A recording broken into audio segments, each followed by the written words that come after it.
State your name for the record, please. A little boy named Sue. How are you? We've got a big howdy-doody time we need to do. You guys seem to keep spending money faster than the taxpayers can drag it up since we're out of work around here. For instance, our commissioners signed a Michigan company to build a fence around the airport. We got plenty of fence builders in the state of Indiana. Oh, police situation. How about Chuck Wilson? The deputies don't like the present sheriff. They won't work for him. They won't do him a good job because he's not a good sheriff. Well, what we need to do, old Chuck will work for peanuts until we can get things straightened out around here. We need to remove the one we got, bring on some good young men to help the boys we got, because the drug business in this county is horrendous. It's everywhere. You can walk outside this courthouse, go across the street and see 10 kids loaded. We don't need that. We're working to do the wrong thing. We're working against ourselves to try to create a better government, and all you guys are doing is putting us in a bigger hole. Ellington, you're getting awful gray. This job's hard on you, isn't it? I know. Sure is. Mr. Grubb, we're discussing the money for Department of Correction, $24,000. Would you talk into the mic, please? Oh, right. I'm sorry. I know it's hard to hear in here. I can't. Pardon me?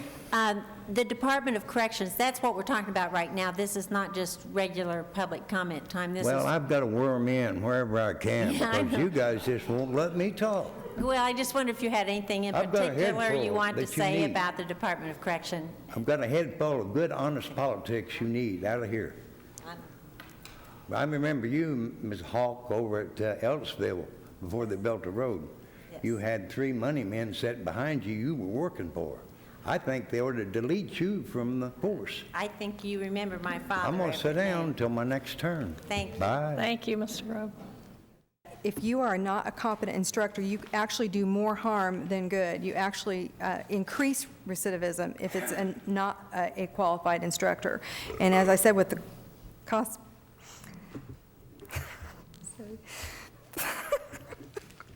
excuse me, the cost benefit goes from $6.71 in avoided crime cost to $11.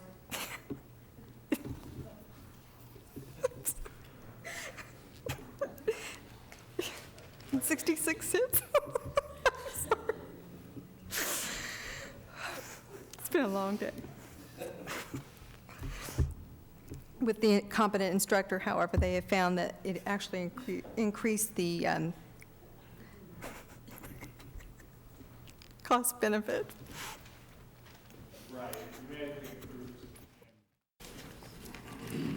Public comment. We're now ready for public comment.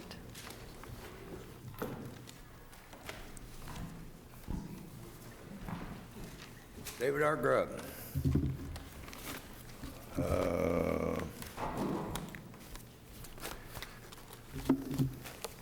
You know, I hate to be a pain, but I'm going to compliment Scott Wells, Mr. Stoops, Mr. Jones, and Mr. Duncan. They are excellent county councilmen, but the rest of you could be replaced with a dummy, because you guys are dummies. You're worried about minutes, times, and things, and do you know Monroe County is dying?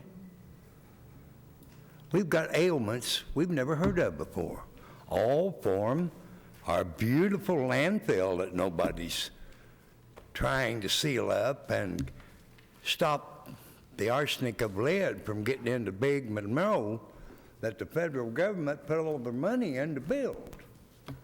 Now, I don't understand why the federal government hadn't walked in here and just took you guys over, because you're worse than a damned enemy over there. At least they're over there.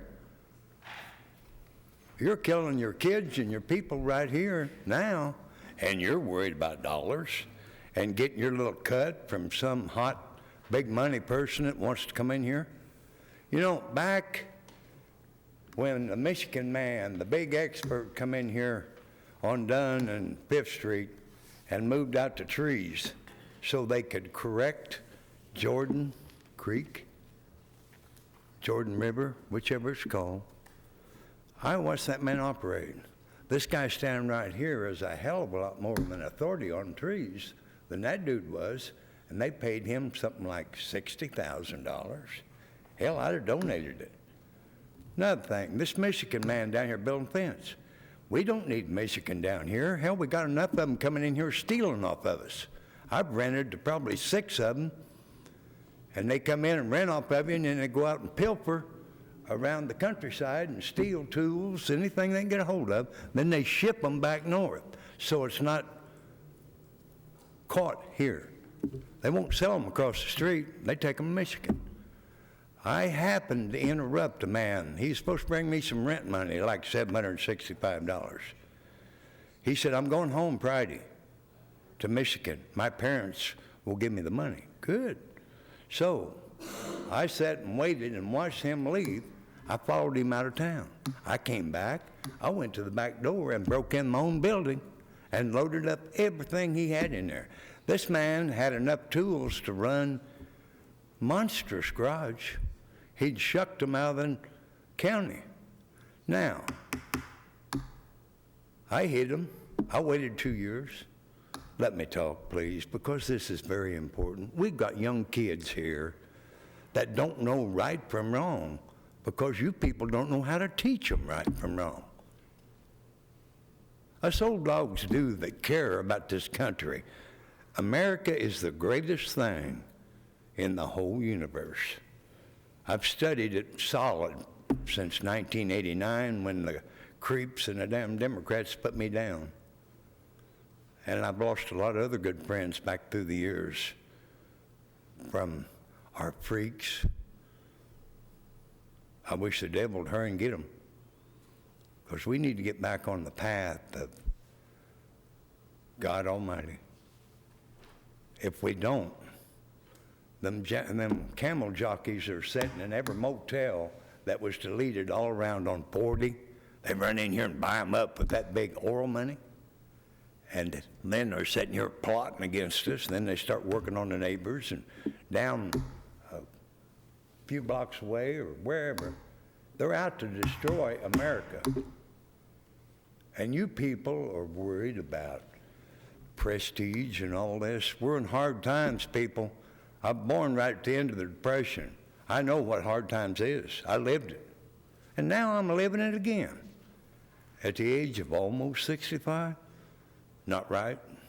Our kids are being tormented, treated rough in schools by daycare persons, all this nasty stuff. I'll tell you what, leprosy, the Bible talks of leprosy. I've read that Bible 4 times, and I still don't know that wonderful book the way I should, because I don't have time. I'm too busy trying to keep up with the crud that's around here and all over the state and all over the United States. Everywhere I go, somebody tries to cut my legs off or cut my throat. I'm tired of it. So I have become a giant that's only about maybe a ½ inch under 6 foot. And I'm going to work on you people until you either take me out or I nail you all. Because taking bribes, doing it the wrong way, I sleep good when I go to sleep because I've got a clear conscience. I don't have red ears when I get up here. Sir, your time's up. Gee, who are Please. you? When'd you come to this force? West. Where are you from? California? Sir, your time's up. We have a time limit. Thank you. Thank you for your comments. I'll see you guys Friday. Okay. And I hope to be in better shape because I think I'm winning finally. I think I'm going to wipe yins out. Thank you, Mr. See Grubb. you. Good night.